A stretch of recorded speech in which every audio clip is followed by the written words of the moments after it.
ओम शांति।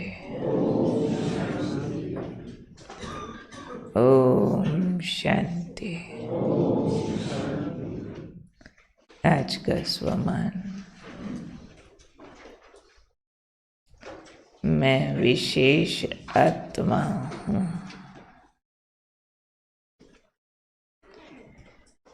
आज बाबा ने बहुत नई सी बात बताई है और बहुत विशेष बात बताई है। विशेष आत्मा बनने के लिए ईर्ष्या से मुक्त बनो, तब विशेष आत्मा बनेंगे। क्योंकि ब्राह्मण परिवार में बाबा का बनने के बावजूद भी बाबा की शिक्षाओं को जीवन में उतारते, सेवाएं करते भी कब ये ईर्ष्या अंदर समा जाती है, कईयों को मालूम नहीं पड़ता। किसी किसी को तो बहुत सारा ईर्ष्या का अटैक होने के बाद भी ये स्वीकार भी नहीं होता और मालूम भी नहीं पड़ता कि ये ईर्ष्या होती है। और ईर्ष्या की आग को कहते हैं, ये चिता की आग से भी ज्यादा खतरनाक होती है। तो इसलिए आज बाबा इसके आने का रास्ता और इसको खत्म करने की विधि बता रहे हैं। आती क्यों है उसके लिए बाबा ने कहा, ब्राह्मणों में हम शरीक होते हैं, क्लास फेलो, कोलीग्स, एक जैसे पुरुषार्थी। तो हम शरीक होने के कारण से ईर्ष्या के कारण आपस में संस्कारों में टकराव पैदा होता है। अब हैं एक ही क्लास में इकट्ठे पढ़ने वाले, एक कोई बात में आगे चला गया और उसकी महिमा हो रही है, उसको प्राप्तियां दिखाई पड़ रही हैं, मुझे भी हो रही हैं, पर वैसी वाली नहीं हो रही जैसी उसको हो रही है। और मुझे पसंद वैसी हैं जैसी दूसरे को हो रही हैं। और अपने वाली प्राप्तियां हैं बहुत, पर मुझे पसंद नहीं है। और दूसरे को अपने वाली प्राप्तियां पसंद नहीं, उसको मेरे वाली पसंद है। दूसरे की थाली में खीर ज्यादा दिखाई देती है, दूर के ढोल सुहावने होते हैं। तो जो अपने को मिला सो कम, भले कितना मिला और बढ़िया मिला हो, पर दूसरे को जो मिला वो लगेगा वही ज्यादा है। इसलिए बाबा ने कहा, फिर ब्राह्मण बनने के बाद भी आपस में टकरा जाते हैं, संस्कारों का टकराव होता है। इसलिए एक बात याद रखो कि जो मेरा हम शरीक है, उनको जो मिला है, जिस बात के वो निमित्त बने हैं, बाबा ने दिया है। बाबा ने उसको निमित्त बनाया है। बाबा को बुद्धि में सामने लाएंगे तो ईर्ष्या आ नहीं सकती। नहीं तो समटाइम्स ये बुद्धि में आता है कि ये फलाना खुद मुझे पीछे करते हैं, खुद आगे जाते हैं, या फिर कोई निमित्त आत्माओं के लिए समझ जाएंगे, इनको आगे रखा, मुझको पूछा नहीं। कंपैरिजन किसी भी रूप का, चाहे कभी कभी लौकिक प्राप्तियों के रूप में भी इस तरह का कंपैरिजन जेलसी क्रिएट करता है। तो ड्रामा बड़ा प्रबल है और बाबा है सबका भाग्य विधाता। तो इसको निमित्त बनाने वाला बाबा है, मैं नहीं। और बहुत बार क्या होता है, जिससे ईर्ष्या होती है ना, उसकी हम निंदा ज़रूर करते हैं और उस निंदा करने को अपना फर्ज समझते हैं कि सबको पता तो चले फलाना कितना खराब है, उससे बच के रहना चाहिए। होती ईर्ष्या है कि इनके जैसा हम क्यों नहीं बने, लेकिन उसका जो व्यक्त रूप होगा, जो एक्सप्रेस करेंगे, वो ये करेंगे कि वो व्यक्ति खराब है, ठीक नहीं है। ईर्ष्या वाला, जिससे ईर्ष्या होती है, उसकी निंदा ज़रूर करता है। तो बाबा ने कहा समझो, अपने हम शरीक में कोई बात ऐसी देखते हो जो आपको लगती है कि होनी नहीं चाहिए, ये ठीक नहीं है, ये व्यक्ति ठीक नहीं कर रहा। क्योंकि जज करना बड़ा मेहनत का काम है कि मेरे अंदर ये जो आ रही है, ये ईर्ष्या आ रही है, या सच में दूसरे का कोई ऐसा व्यवहार, ऐसी कमी कमज़ोरी है जो यज्ञ विरोधी है, जिससे डिससर्विस हो सकती है, या फिर इस आत्मा का नुकसान हो सकता है। तो बाबा ने कहा समझो, आपकी बुद्धि अनुसार आपने जज किया कि फलाने में ये जो बात है होनी नहीं चाहिए, तो आप अपना एक फर्ज पालन कर दो ईर्ष्या से मुक्त होने के लिए। शुभ भावना से बड़ों को रिपोर्ट कर दो, पर ध्यान रहे शुभ भावना से, न कि ईर्ष्या से। इसको ठीक परख करके फिर ठीक कदम उठाना। कहीं अंदर सूक्ष्म भावना हो कि बड़ों को भी पता चले, फलाना जिसको इतना अच्छा मानते हो ना, बहुत खराब है। अंदर भावना ये भावना वाले को तो सामने वाले का गुण भी अवगुण दिखाई देगा, दूध भी जहर दिखाई पड़ेगा, उसका पुण्य भी पाप दिखाई पड़ेगा, उसके द्वारा अपने लिए की गई महिमा भी निंदा दिखाई पड़ेगी, सारा कुछ उल्टा पुल्टा।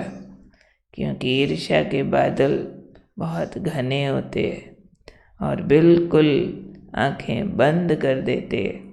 फिर भी बाबा ने कर्म गति के लिए सावधानी दी है कि अगर आपकी बुद्धि ने जज कर लिया है कि सामने वाले की ये बात खराब है, तो साथ में चेक करो कि बात देने टाइम शुभ भावना है कि इस आत्मा का भला हो, ये विकार मुक्त हो के सुख पाए, पावन बन जाए, ऊंच पद पाए, या ये भाव आ रहा अब इसको पता चलेगा, बदला लेने का, सजा देने का, उसके कर्म का फल मैंने देना। जैसे धर्मराज की कुर्सी पे खुद बैठ जाना कि इसने ऐसा वैसा किया ना, मेरा दिल दुखाया ना, अब इसको पता चलेगा। नहीं, इस भावना से कब कोई की रिपोर्ट मत निकालना, अपना विक्रम बन जाएगा। भावना अगर बहुत शुभ है, सामने वाले के विकास की, आगे बढ़ाने की, उन्नति की भावना, तब रिपोर्ट करनी है। नहीं तो वो आपकी तरफ से भी निंदा मानी जाएगी। आपका रिपोर्ट करना ऐसा होना चाहिए कल्याण भाव। जैसे जिम्मेवार लोग कहीं देखते हैं कुछ गड़बड़ हो रहा है, थोड़ी किसी कोने में आग लगी है, ऐसे थोड़ी देख के चले जाएंगे, मेरे को क्या, जिम्मेवार है, फटफट कहीं से भी पानी लाएंगे, बुझाएंगे, या शोर मचाएंगे, आओ आओ आओ बुझाओ बुझाओ बुझाओ। भाई मैं जिम्मेवार हूँ, मेरा घर है, चीज़ें बर्बाद हो जाएंगी, खराब हो जाएंगी। तो चाहे आग दूसरे में लग रही है, पर भाई तो मेरा है, परिवार तो मेरा है। मुझे ख्याल होना चाहिए कि ये आग कैसे बुझे, अंदर वो भाव हो कि अगला मुक्त हो जाए पाप से। उसका कोई ये नहीं कि फैलाएं। ईर्ष्या वाला सिर्फ बड़ों को रिपोर्ट नहीं करेगा, 100 को और बताएगा, मालूम है ऐसा, मालूम है वैसा। और जो शुभ भावना वाला चुपके से समरी वाले छोटे से 2-4 शब्दों में, लंबे विस्तार में नहीं, थोड़े में बड़ों को रिपोर्ट कर देगा कि ऐसा कुछ मुझे समझ आता है, बाकी आप देख लेना, जो फलाने में ये बात है इससे उसको बहुत नुकसान हो सकता है, आप थोड़ी उसको मदद करो। या फिर लगता है यज्ञ के हित में नहीं है, कहीं डिससर्विस हो सकती है, आप मदद करो, बस। इसलिए बाबा ने आज शब्द दिया, रेस भले करो, रेस नहीं करो। रेस करना मना। तुम दौड़ रहे हो, हम भी दौड़ते हैं, तुम आगे बढ़ रहे हो, हम भी आगे बढ़ते हैं, अच्छी बात है। रेस बुरी चीज़ नहीं है, रीस है फिर तुम्हें पीछे करके आगे बढ़ना, ये है रीस। जो चीज़ तुम्हें मिली है वैसी मुझे मिल जाए तो तृप्ति नहीं, तुम्हारे वाली मुझे मिले तुम्हारे पास ना हो, यह है रीस।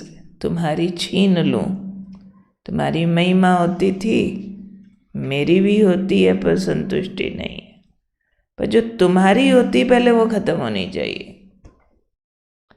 तुम्हारी महिमा नहीं होनी चाहिए, तुम्हारा भला नहीं होना चाहिए, यह रीस।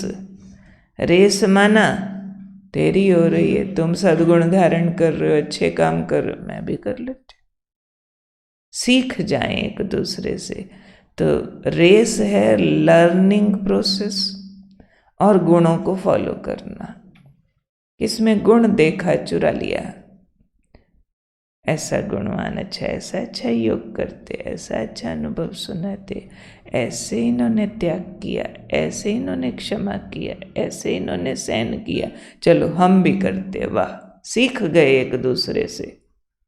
और दूसरा किसका त्याग देखा, किसका ऐसा देखा, क्षमा भाव, प्रेम भाव, तो अंदर आई ईर्ष्या और सिद्ध करने की कोशिश करेंगे ये इसका प्रेम क्षमा नहीं है, और बहुत चालाक है, इसके पीछे इसकी कोई उल्टी भावना है, उल्टा पुल्टा निकाल दिया उसमें से। ये ईर्ष्या बोलती है जो सीधे को पलटा देगी, और जो रेस है वो है तुम भी आगे बढ़ो, मैं भी आगे बढ़ो। रीस है तुम पीछे हटो, उसको कहेंगे मेरा आगे बढ़ना, खुद बढ़ने की ताकत नहीं, पुरुषार्थ नहीं करेंगे, अपना सुधरने का जोर नहीं लगाएंगे, सिर्फ यही जोर लगाते रहेंगे कौन मेरे से आगे दिखता और सिद्ध करूं वो पीछे है। बाबा ने आज सख्त मना किया इसके लिए। बाबा कहते रेस करो, एक दूसरे से गुण चुरा के आगे बढ़ो, और शुभ भावनाओं से किसी के कल्याण भाव की रिपोर्ट्स निकालो, और जो जहाँ है समझो बाबा है उसका निमित्त, बाबा ने उसको सीट पर रखा।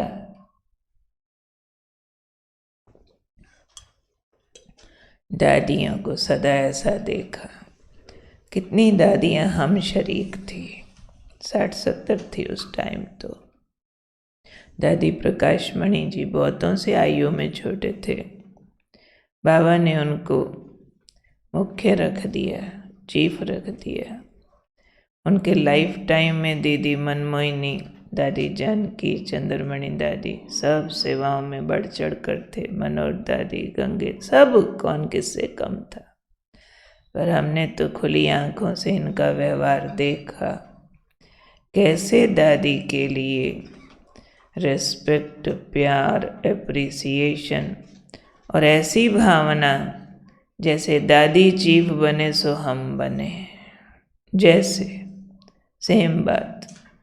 दादी जानकी कहती है मम्मा भी हमारे से आयु में छोटी थी, मम्मा को मम्मा का टाइटल दादियों के सामने सामने मिला, पहले तो राधे राधे बोलते थे, राधे से अचानक मम्मा बन गई। भगवानुवाच था, भगवान ने डिक्लेयर कर दिया, ये कौन सी आत्मा। दादी कहती, कब ख्याल नहीं आया होगा हमको कि मैं मम्मा होती। उसके बजाय हमेशा ये ख्याल आता था, भाग्यवान हूँ जो मम्मा के साथ हूँ, उनसे पालना लेने का अवसर मिला है। उस चीज़ को भाग्य के रूप में देखा कि कितनी भाग्यवान हूँ जो जगदम्बा सरस्वती के साथ पार्ट मिला है, उनकी पालना में पलने का भाग्य मिला। नहीं तो अपने से छोटी आयु वाला कोई हमारे से बड़ी पोजीशन पे आ जाए तो क्या लगेगा और क्या महसूसता में जाएंगे। परंतु ये दादियों की मिसाल देखने के। गुलजार दादी के रथ में शिव बाबा आते थे।